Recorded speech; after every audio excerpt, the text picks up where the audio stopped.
Valerio, ma perché sei così triste? Sto preoccupando che Marina esce da carcere. E te lo paura. Cavolo di Dio, ci stanno uno. Ciao.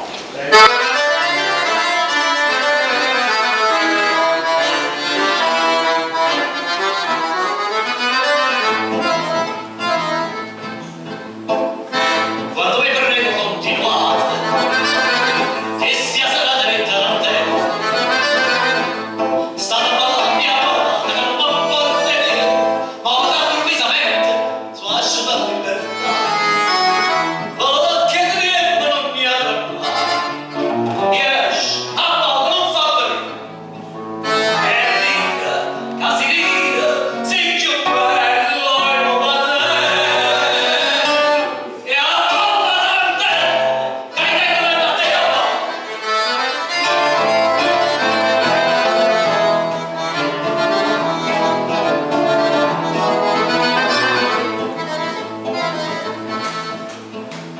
Ride cancella certi momenti, si fa la borsa per sommagno.